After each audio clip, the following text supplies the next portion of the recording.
Nearly 2 decades later, we have new developments in the Natalee Holloway case. The prime suspect in the 2005 disappearance of the 18-year-old Alabama high school student will now be extradited to the U.S. from Peru. Joran Sloot is accused of wire fraud and trying to extort hundreds of thousands of dollars from the Holloway family. Correspondent Sloan Glass joins us live. Sloan, this has certainly been a long time coming for her family. Absolutely, Nicole. This is a story that gripped the nation. For 18 years, Natalee Holloway's family has asked what happened to their daughter and where are her remains. Well, now they may be closer to ever to finding answers. The primary suspect is set to be extradited back to the U.S. to face charges. Overnight, Peruvian authorities agreed to a temporary extradition of Joran Sloot to Birmingham, Alabama, where he'll face federal wire fraud and extortion charges stemming from Holloway's disappearance in 2005.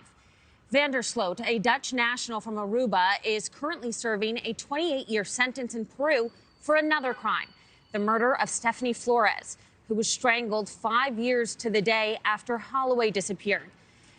Sloot confessed to killing Flores, but the 35-year-old never faced charges in Holloway's disappearance. Holloway had traveled to Aruba from Alabama on a high school graduation trip. She was last seen leaving a bar with him, but never made it home. Her body was never found, and after months of searching in Aruba, a judge declared Holloway dead in 2006. Then, in 2010, U.S. prosecutors say Sloot demanded $250,000 from the Holloways in exchange for information about her disappearance and remains. The Holloways then wired him $25,000 as part of an FBI sting. Prosecutors say he then knowingly took them to an incorrect area where he claimed her remains were located.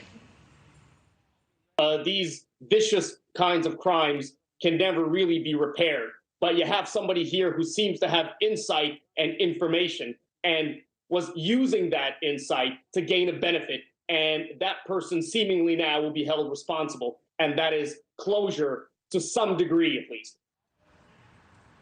Now, knowing that Sloot will be facing charges in the U.S., Holloway's mother said, "I was blessed to have Natalee in my life for 18 years. And as of this month, I've been without her for exactly 18. She would be 36 years old now. It has been a very long and painful journey, but the persistence of many is going to pay off. Together, we are finally getting justice for Natalee." As part of the extradition agreement, Sloot will be sent back to Peru for the remainder of his sentencing for the murder of Stephanie Flores.